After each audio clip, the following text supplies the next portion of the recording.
और एक बड़ी खबर है दल बदल कानून पर सुप्रीम कोर्ट का केंद्र सरकार को नोटिस। सुप्रीम कोर्ट ने केंद्र को नोटिस जारी कर मांगा है जवाब। दल बदल विरोधी कानून में बहुत दिक्कतें, दल बदल कानून की व्याख्या को दी गई है चुनौती।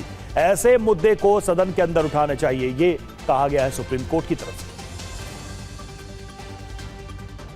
तो दल बदल विरोधी कानून में कई दिक्कतों की बात सुप्रीम कोर्ट की तरफ से कही गई है और व्याख्या को चुनौती दी गई थी एक याचिका में, और सुप्रीम कोर्ट ने कहा कि ऐसे मुद्दे सदन के अंदर उठाए जाने चाहिए।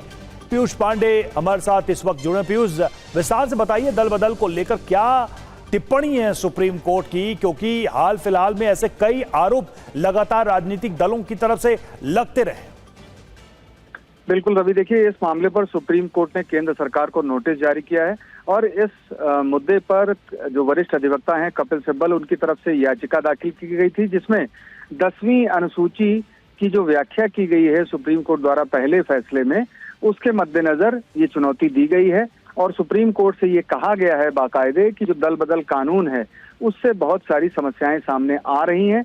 तब इस मामले पर सुप्रीम कोर्ट ने ये कहा कि हम भी ये देख रहे हैं कि इसमें बहुत सारी समस्याएं हैं, दिक्कतें हैं और हम इस पर नोटिस जारी करेंगे। इसके बाद सुप्रीम कोर्ट ने इस मामले पर नोटिस जारी किया।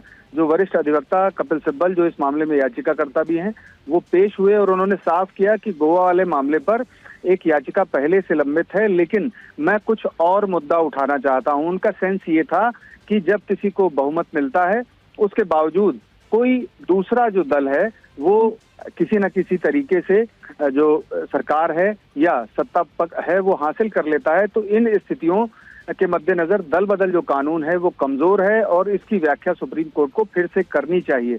यही वजह थी कि इस मामले पर याचिका दाखिल की गई और सुप्रीम कोर्ट ने इस मामले पर अब नोटिस जारी कर केंद्र सरकार से जवाब तलब किया है, जो 4 हफ्ते में केंद्र सरकार को देना होगा। शुक्रिया पीयूष आपका इस जानकारी के